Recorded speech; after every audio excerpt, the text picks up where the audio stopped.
Hey guys, welcome back to Clownfish TV. This is Neon. I am here with Geeky Sparkles. Hello. And it's time for another daily dose of dismal Disney. We're going to talk about Disney doubling down on the dumb. It's a lot of D's. A lot of D's.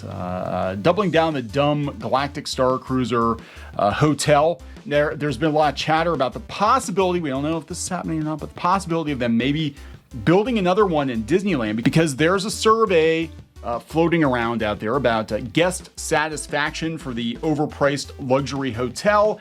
And look, it seems like Disney is admitting that they failed with this hotel. They're trying to figure out what they can do better. Now, whether or not that's to course correct with the existing hotel in Walt Disney World, or they're going to build another one on the West Coast. Where are they going to put it? Downtown Disney, maybe? I have no idea. Maybe they'll put it where they were going to put that diamond hotel that they pulled the plug on. I could see them doing that. So let's talk about this. We have thoughts. It does seem like they're admitting failure, though. Very rare for Disney to do this, but... Well, maybe. But before we get into it any further, please subscribe for more pop culture news, views, and rants, guys. Over, 269,000, almost 270,000 subs. Hit the subscribe button if you haven't done so already. Yeah, thank you very much. We've been chronicling the debacle that is Galaxy's Edge in the luxury hotel, which, hey, people keep jumping on YouTubers about this. They keep saying that YouTubers are just hating on Disney Star Wars for no good reason, but it is mainstream media outlets really that have been dunking on the Galactic Starcruiser since the pricing was announced. Right. And here's the thing. I've been following the bookings, and actually I did an article before you sent me the fatherly one yesterday. I had done another article right before that, and I had no idea this other story was going around. And I said they need to offer holiday events for the Starcruiser because nobody's booking the damn thing. Like, their bookings, it's been booked through July for a while now. In 6 weeks, I have a comparison here. In 6 weeks, this was it as of yesterday. You can see half of August is gone. September, October, November, December, pretty much wide open. This was 6 weeks ago. August was a little bit, but everything else is pretty much exactly the same. So in 6 weeks, we sold out a couple weeks worth of Starcruiser. Yeah, and look, the reception has not been great. In fact, there's a post on the Walt Disney World subreddit. The Walt Disney World subreddit that the Galactic Starcruiser is a genuine ripoff. What? You mean an open-air atrium with jiggling rocks isn't worth $6,000? No. Starting price. And that's for the tiny rooms, the one you can hardly move in. Yeah, so we're gonna talk a little bit about this here. What kicked this off is that they are putting up this focus group survey, which they do. They tend to do it for new attractions, but they do it when things aren't going the way they expect them to go. Right. So how this is working is if there was a guest who visited, and this is obviously Walt Disney World, and they had visited the Galactic Starcruiser, some guests were sent out a survey. Okay. So from that survey, they were picking people. They're going to pick people from that to give them part in a focus group. So it was. The interesting thing was the title of the email was "Invitation to Participate in Research for Disneyland." Yeah, and that's what has kicked off the rumors that they're going to build another one. Right, and I even said I sincerely hope Disney isn't dumb enough to build another one of these money pits in Disneyland. So after this goes out, and of course we have people saying, hey, this was a failure, it was a flop. We've got some financial blogs being like they're hinting at building another huge Star Wars attraction. Now, it could be if they build another one in Disneyland, they learn from the mistakes they made with Walt Disney Worlds, and maybe they pare the experience back or make it actually worth the $6,000. I don't see Good how luck they with can. that. Or make it based on the original trilogy. Well, we're in a really bad financial time. Gas prices are through the roof. There's shortages of everything. Food and everything is just increasing exponentially. Yeah. The much money people are making does not go as far. Obviously, everything's going up and up and up. And I don't know where they think people are going to get this money from. So, so they're talking about this that survey because it was listed as Disneyland. Now, we don't know if that means it was Disneyland or maybe they sent it from Disneyland, but it said it was for the Disneyland Resort. Yeah. I mean, I'm going to be honest.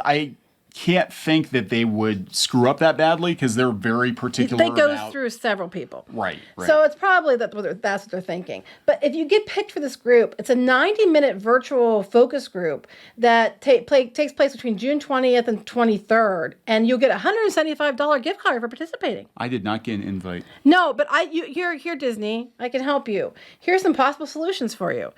Significantly lower the cost because it's not worth the price.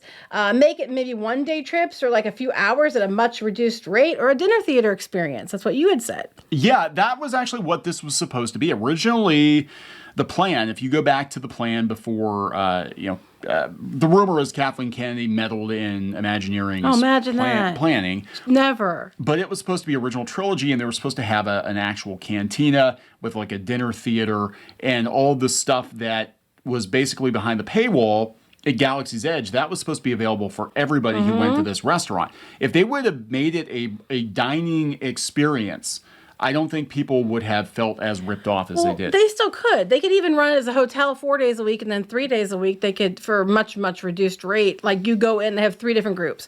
And you go in and maybe one group's eating, one group's at the bar, and one group's doing the stupid lightsaber battle show. And then they just can rotate the groups out and then, come out and do something like that. Because they got to do something because people aren't booking this damn hotel. I'm shocked they thought they would. I know. That's what blows my mind. I mean, even if it was original trilogy Star Wars, something that everybody can agree on is like quintessential Star Wars, they would have had a hell of a lot more bookings. But we've seen this thing. Even at the price, though, you would have got, same as what happened now. We said, initially, it's going to be sold out. Yeah. But it's going to catch up because people that want to go are going to go, and then it's going to be wide open. And that's exactly what happened. I think that I mentioned the special events. They've mentioned before, we did videos on it, where they've hinted at doing holiday events like a Halloween something and like a Life Day at Christmas, because Disney Cruise Lines does that. And they're basically equating the Starcruiser more to a Disney cruise liner than it is a regular hotel. So they stopped doing the Star Wars Day at Sea because this is the Star Wars Day at Sea, even though you're not at sea. So they might want to be able to do that, because otherwise you have to have some way to entice people with money to come back, because everybody else doesn't want to go.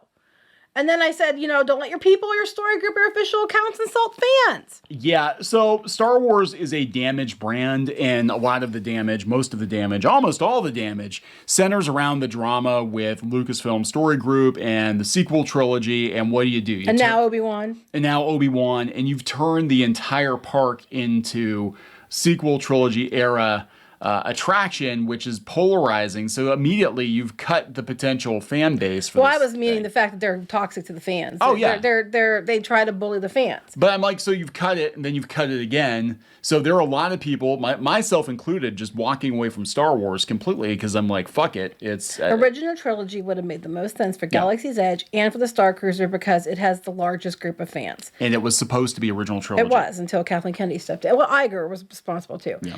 I said focus on original trilogy or Mandalorian. I said there needs to be more for people to do. An open air atrium with jiggling rocks isn't worth the price.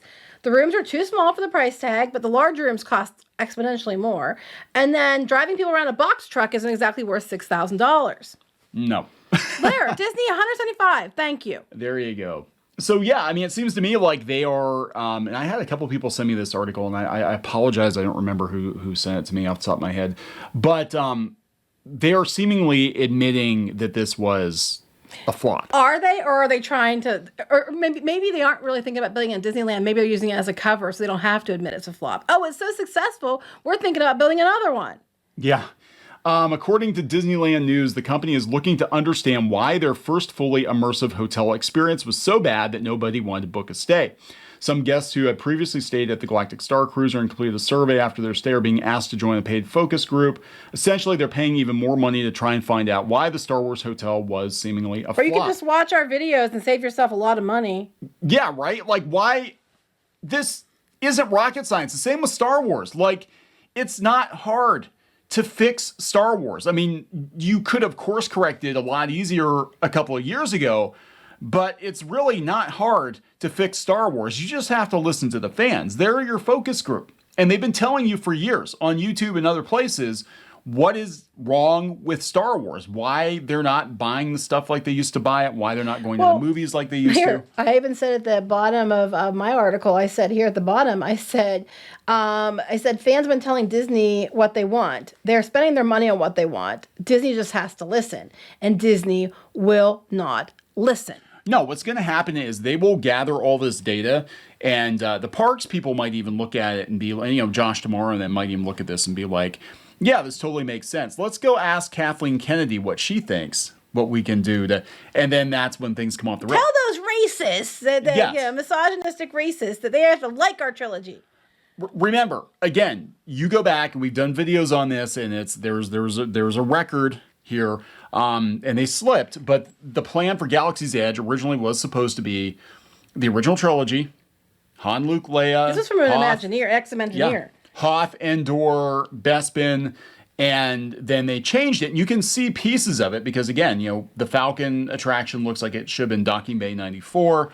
Well, they changed it after The Force Awakens, which makes sense then. But they completely kerfuggered it all by The Last Jedi. Personally, I didn't like The Force Awakens at all because I was waiting for Finn to be a main character, and I thought, well, maybe they're setting that up, and then they didn't.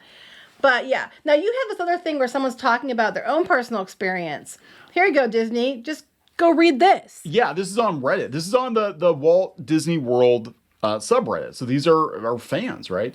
Let's read this. I know others have expressed similar sentiments before on here, and I'm honestly incredibly bothered by how much I paid for the Starcruiser versus how low budget the whole operation seemed. The lazy theming and lack of environmental storytelling was one thing. No animatronics, only a few alien characters, only one droid. There were so few places to explore, and the whole hotel honestly felt small. It felt like they built the bare minimum. One common space, one cafeteria, one bar, one small garden. Yes, and even for a cruise ship, that's small, because they usually have multiple locations. It's a dinghy. Yeah, it's a dinghy. It's a dinghy. A couple of locked rooms, which also mostly had minimal theming, and an overpriced gift shop. That is Disney. The cramped rooms were another thing. It's not immersive to be uncomfortable for 2 days because you slept on a hard bunk. It's not immersive to try to put on elaborate character makeup, something all the hype material encourages, in a tiny bathroom. There's no reason on earth they couldn't have made these rooms even slightly bigger and added the typical second queen bed, especially since they knew the high room cost meant several people will be in the same room. The LARP itself was another problem. The LARP is almost entirely based around an app, which, again, these are all complaints people have had, which doesn't work well on phones, not on all phones. I don't know if the app was broken or if I was doing something wrong, but the missions and events I was sent to often seemed random and unearned. The actual actors are great with the guests, but there aren't many of them. Yeah, it did. It felt very Mos Eisley pre-special edition. Like you have a couple of people walking around and that's it. Well, one actor was harassing me on Instagram. That's a whole other story. Yeah, again, Disney, that's not a good look, right? I feel like if Disney actually paid for more actors rather than almost entirely relying on this app, this wouldn't be a problem. Put some animatronics in. Yeah, right. I thought that they would have like the Max Reboot Band or something. Well, they have all kinds of animatronics on the Rise of the Resistance, and it's in the queue. Yeah, they could have easily done some of the hologram projections. That were interactive.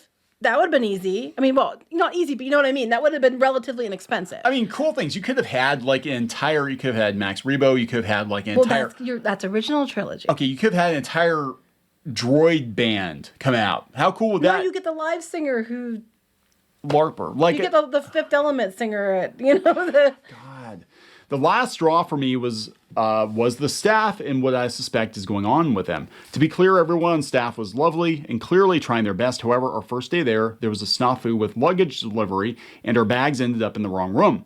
We asked a young woman at the concierge desk for assistance, and she seemed very stressed and overwhelmed, almost on the verge of tears. We all have bad days. I know jobs like this aren't easy. Because they don't hire enough people. They don't hire enough people. I tried to be gentle and comforting during the encounter. And when eventually they did find our bags, I was very grateful. But then during the rest of my visit, I was looking around at the workers and noting they all seemed a bit inexperienced and really young. Cheap. College-aged. Well, that's not necessarily cheap, but they're probably just bringing them in for the summer. College program, yep. And so I went online after my trip and I did some reading and found a post stating people suspected Disney was mostly using workers from the college program to staff the Starcruiser. Now remember, this is a $5,000 to $6,000 experience. And the college program is a short-term thing. So they come through for a few months and leave. So as soon as somebody gets the hang of it, they're gone and new people come in and have to learn everything again. And if it was started in March, you think by now they'd know. I think they have a summer group come in. So maybe that's what this is. Then I looked a little longer and I found this video. And honestly, that's just absolutely stunning. I'll have to look at that video. Yeah, we'll watch this later. They've thrown kids who are supposed to be learning about the hospitality industry into one of the most expensive hotel experiences of all time. This is true, with guests who are far more demanding than average. That's also true when you have these expensive places. Some of these people are insufferable. Yes. Like the entire hotel has to be turned over in a couple hours every 2 days. That's incredibly stressful, atypical, and should not be foisted on people who are just starting out in the industry. Agreed. This is the opening year of an experimental attraction that Disney has hyped up a lot, and they're just putting all that on the backs of beginners. And they're framing this as a positive thing, but like, come on, they're doing it this way to save money. Yes, they built more dorms and crap just to get more college kids to come in and do, internships. They're charging so much and giving people so little. Disney has always been pricey, but once it was worth it because they created beautiful experiences, now they just cut costs and expect people to be satisfied with less. They literally just slap Star Wars on a room with rocks that jiggle and tell you, hey, it's worth $6,000. I mean, none of the stuff that's there is worth it. I mean, you don't have to tell you people. If you've been watching these videos and you've seen our videos, I'm sure you've seen other people's videos. This is all stuff you know. Yeah. But it's interesting because they're either trying to build another one or figure out what the hell went wrong. Well, if they want to know what the hell went wrong, it's easy enough just to go look at videos and find out. Yeah. Yeah. So they're talking about the hotel. They're talking about, this is coming from the street. This is a financial publication, and they're talking about the overpriced experience. $4,800 for a party of 2 and $6,000 for a party of 4. Right, starting price. It doesn't include any add-ons. There's drinks you have to pay extra for, and the bigger rooms cost way more. Yeah. And they're talking about what a failure Galaxy's Edge was at first. They said they turned it around, but at first people were staying far away from the Galaxy. I don't know if they are. I mean, the only reason that it's turned around is people go to ride Rise of the Resistance. Yeah. I mean, that's pretty much the only turnaround I can see. Yeah, they say it could be a mistake in the email subject line about Disneyland, or they're at least considering building another Star Wars hotel or something similar in Disneyland. That, were it to happen, would be a stunning turnaround for a project many expected to be an expensive disaster. It wouldn't be a turnaround. That doesn't mean it's a turnaround. That just means they're building another one, which is completely stupid. No. How is that a turnaround? That's just them spending more money stupidly. It absolutely flopped. And they're going to end up jacking the prices up on everybody else again to cover it. Yeah, they will. They will. Yeah. So good luck with that, Disney. And here's the thing, will they listen? I don't think they're going to listen. Well, I don't either. I mean, they don't care. They're just trying to bilk the customer. Like the Genie Plus, for example, if you buy it and you can't use it that day because there's too many people, or they're going to cap it, but if you can't use it because there's too many people or whatever, you don't get your money back. No. Like, too bad for you. Thanks for the $15 a person. It's getting ridiculous. I keep seeing more and more and more people turning. Yeah, you said that there was a post on Instagram or something. It was the first time somebody had been to Disney World, and they said it was so disappointing because of how regimented it was. Yeah, they were talking. They didn't get to use their Genie. They bought Genie Plus, spent all this extra money, didn't get to use it.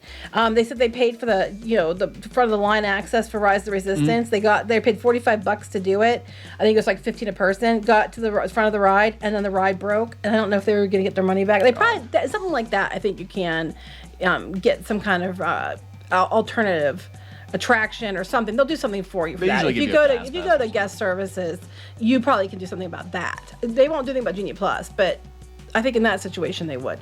But yeah, they were very upset. It was the first time there, and they said that it was just miserable. I'm hearing it more and more. I mean, this is what kills me. Like, people think we hate Disney. We don't. We hate what it is now. We hate what it is now, what it's become. And even 5-6 years ago, it was a very, very different experience. It actually was worth the money. It was getting to the point where it wasn't really worth it as much as it was, but it was still overall worth it. And I cannot say the same thing now. And I think more and more people are going to realize this, and especially with the recession coming, and they're just going to nope out. Yeah. So, all right, we're going to wrap it up. Yep. Please subscribe for more pop culture news, views, and rants, guys. We'll talk later. Bye.